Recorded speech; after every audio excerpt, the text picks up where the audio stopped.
साथियों नमस्कार, आदाब, सत श्री अकाल, जय भीम, जोहार। मैं डॉक्टर दशरथ हिनोनिया, प्रदेश अध्यक्ष आम्बेडकर पार्टी ऑफ इंडिया। आज के इस लाइव सेशन में आपका मैं स्वागत करता हूं। और आज का हमारा जो टॉपिक है, हमारा जो विषय है, वो ये है कि मोदी सत्ता का डेथ वारंट, अर्थात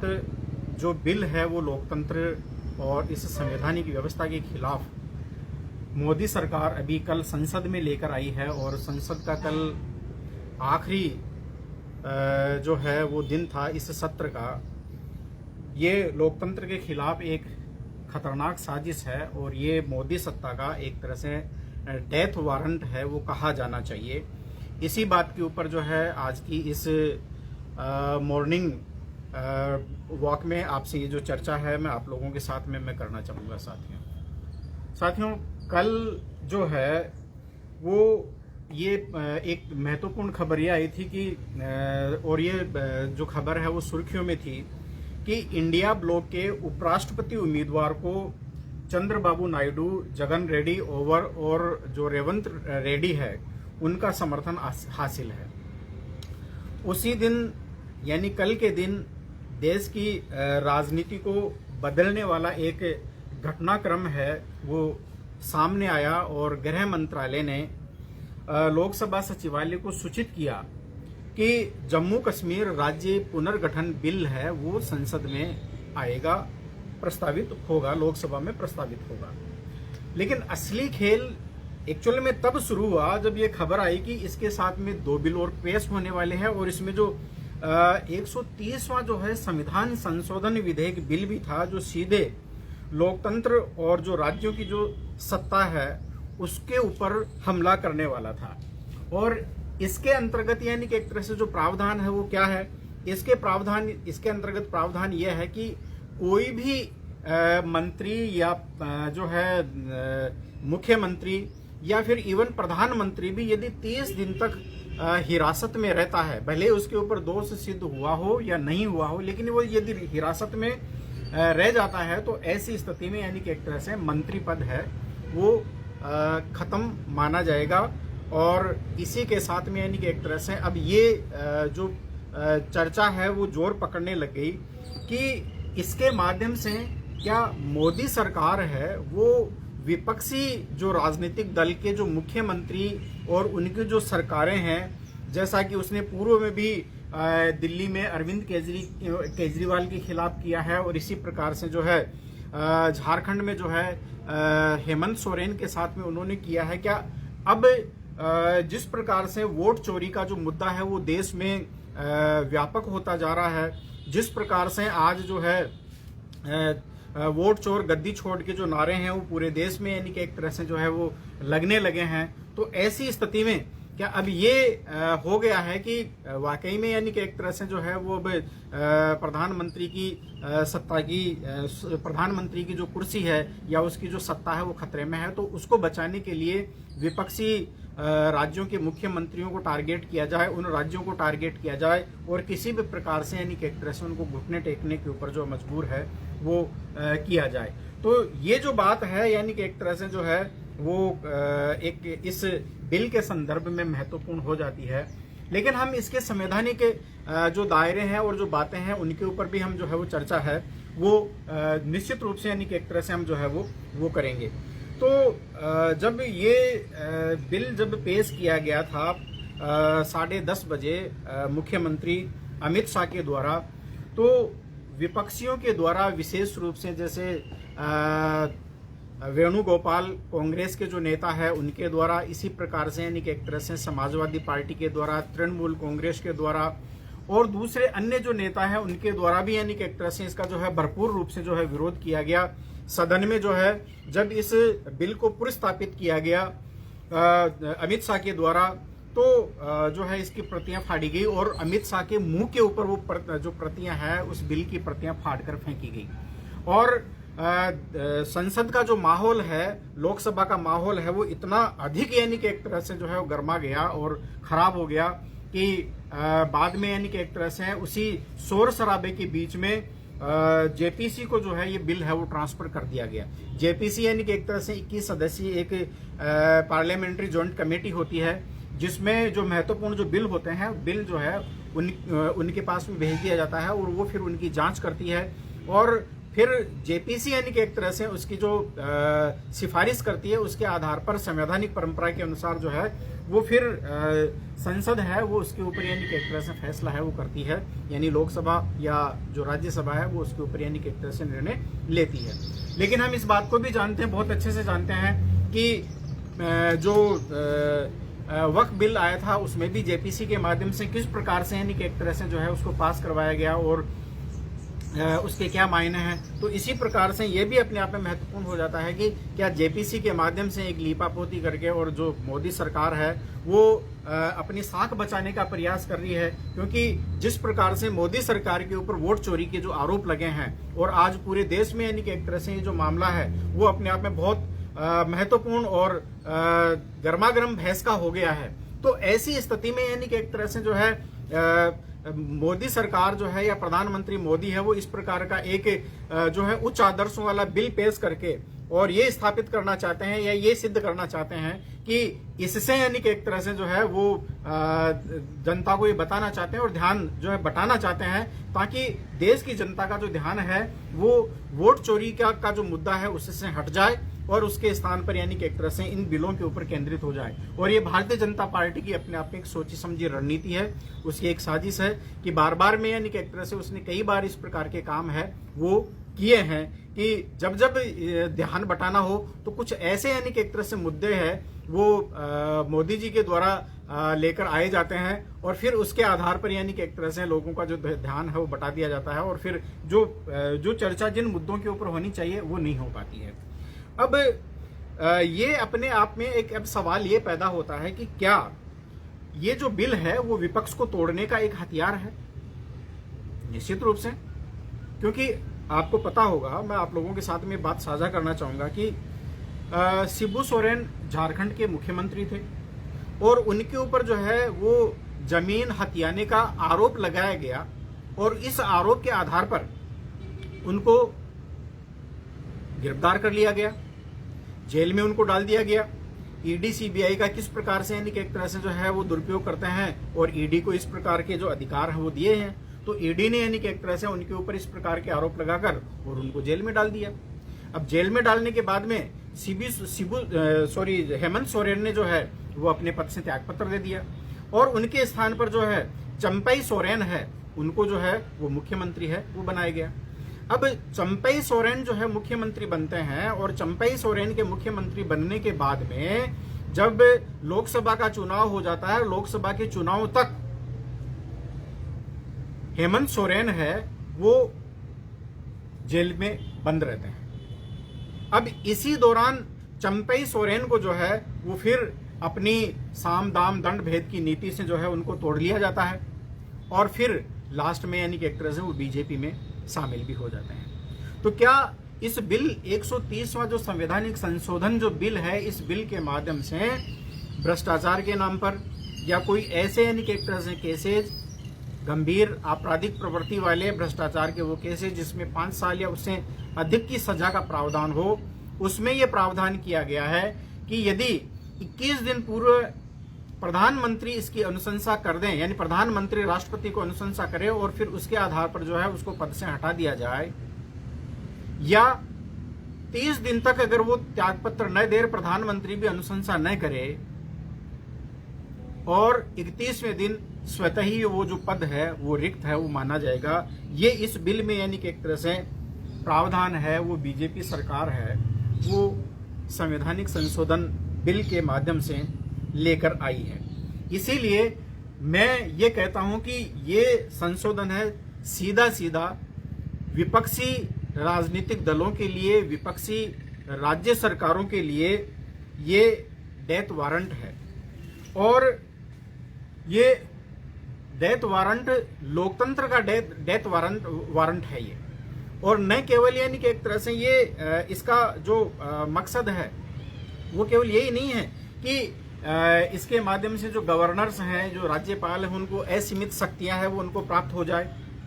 बल्कि मैं ये मानता हूं कि इस बिल के माध्यम से यानी कि एक तरह से जो है मोदी सरकार के समक्ष दूसरे अन्य राजनीतिक पार्टियों को घुटने कैसे टिकाना है, यह भी अपने आप में यानी कि एक तरह से जो है इस बिल का मकसद है वो लगता है। अब असली मकसद यानी कि एक तरह से जो है क्या वोट चोरी और जो विपक्ष है उसका गला घोंटना है। ये कानून ऐसे समय में लाया जाता है जब राहुल गांधी वोट अधिकार यात्रा है बिहार में कर रहे हैं और SIR के ऊपर जो है वहां पर गंभीर चर्चा है वो चल रही है, और विपक्ष संसद के बाहर वोट चोरी के खिलाफ आंदोलन कर रहा है, और मोदी सत्ता ये भी चाहती है कि गोदी मीडिया इसे यानी इस बिल को एक तरह से मास्टर स्ट्रोक बताएं और इसको इस रूप में प्रचारित करें, और बिहार की जो चुनावी जो रैलियां हैं जो मोदी भ्रष्टाचार के नाम पर कांग्रेस और राष्ट्रीय जनता दल है उसको घेरे में लाया जाए, ये भी यानी कि एक तरह से इसका मुद्दा है वो लगता है। और इसके साथ साथ में सबसे महत्वपूर्ण बात जो मुझे लगती है साथियों वो ये है कि असली मुद्दा ये है कि वो वोट चोरी का जो मुद्दा है वो अपने आप में दब जाए। तो क्या ये कदम है वो हिटलरशाही का कदम माना जाना चाहिए या तानाशाही का कदम माना जाना चाहिए? क्योंकि मोदी सत्ता विपक्ष को चोर बताकर और तानाशाही है वो थोपना चाहती है। यह वही तरीका है जो हिटलर ने जर्मनी में अपनाया था। मैं आपको एक बात बताना चाहूंगा कि साथियों जिस प्रकार से यानी कि एक तरह से हिटलर ने जर्मनी में यानी कि एक तरह से किया, ठीक इसी प्रकार की जो नीतियां हैं वो मोदी सत्ता और मोदी सरकार पिछले 11 साल में कर रही है। हिटलर ने भी ऐसे ही यानी कि एक तरह से एक एक करके धीरे धीरे विपक्ष को है वो कुचला और फिर पूरे जो लोकतंत्र है वो खत्म करके और यानी कि एक तरह से अधिनायक जो है वो बन गया और एक तानाशाह शासक है वो बन गया। अब मैं इस बारे में यानी कि एक तरह से ये अपील करना चाहता हूं देश की जनता से, सभी राजनीतिक पार्टियों से जो इस देश के संवैधानिक व्यवस्था और लोकतंत्र में विश्वास और आस्था रखती है, और जनता से यानी कि एक तरह से विशेष रूप से अपील करना चाहता हूं कि अब भी वक्त है, सड़क पर आओ। यह सिर्फ विपक्ष की लड़ाई नहीं, ये पूरे भारतीय लोकतंत्र की लड़ाई है। अगर आज चुप रहे तो कल आपके चुने हुए मुख्यमंत्री और सरकारें एक एक कर गिरा दी जाएगी और जनता की आवाज दब जाएगी। भारत हिटलरशाही की गिरफ्त में आ जाएगा और इसका एक ही रास्ता है कि एकजुट आंदोलन ही इकलौता रास्ता है, अभी नहीं तो कभी नहीं। और यह लड़ाई सिर्फ सत्ता पलट तक नहीं बल्कि भारत के लोकतांत्रिक भविष्य को बचाने की है साथियों। तो ये तो यानी कि एक तरह से जो है एक इसका मेरा यानी कि एक तरह से इसके ऊपर विश्लेषण ये इस रूप में था, क्योंकि मैं एक राजनीतिक पार्टी का प्रदेश अध्यक्ष हूं, अम्बेडकर पार्टी ऑफ इंडिया का मैं राजस्थान का प्रदेश अध्यक्ष हूं। इस नाते ये मेरा दायित्व है कि इन बातों से मैं आपको अवगत कराऊं। लेकिन अब संवैधानिक बातें, जो संवैधानिक दायरे की बातें हैं, मैं वो भी यानी कि एक तरह से करना चाहूंगा। जो विपक्षी जो राजनीतिक जो दल हैं या गठबंधन के जो इंडिया ब्लॉक के जो लोग हैं जो संसद में यानी कि एक तरह से जो है वो विद्यमान है, मैं उनसे भी ये बात कहना चाहूंगा कि ये जो बिल है, देखिए संविधान में संशोधन की प्रक्रिया का प्रावधान है वो अनुच्छेद 368 के अंतर्गत किया हुआ है। और इस 368 के अंतर्गत संविधान में जब संशोधन करना हो तो 3 प्रकार से संशोधन किया जा सकता है। नंबर 1 सामान्य बहुमत से, यानी कुछ ऐसे प्रावधान है संविधान में जिनको केवल यानी कि एक तरह से संसद अपने सामान्य बहुमत से अगर पारित कर दे तो वो जो है वो बिल है वो पारित माना जाता है और संविधान में संशोधन हो जाता है। दोनों सदनों से ये जो बिल है वो पारित होना चाहिए। दूसरा जो तरीका है वो ये है कि कुछ ऐसे महत्वपूर्ण बिल है जो संविधान के महत्वपूर्ण ढांचे से संबंधित है, और ऐसे यदि संशोधन संविधान में लाने हो तो फिर 2/3 बहुमत की आवश्यकता होती है, यानी लोकसभा और राज्यसभा के दोनों सदनों से कुल बहुमत प्लस 2/3 बहुमत से वो जो है प्रस्ताव पारित होना चाहिए। और राष्ट्रपति के जब उसके ऊपर हस्ताक्षर हो जाते हैं तो फिर ऐसी स्थिति में वो संविधान संशोधन हो जाता है। और तीसरा तरीका है वो और भी महत्वपूर्ण है, और वो हमारा जो संविधान और भारत का संघीय और जो संवैधानिक ढांचा है उसको यानी कि एक तरह से बनाए रखने का है। और इसके लिए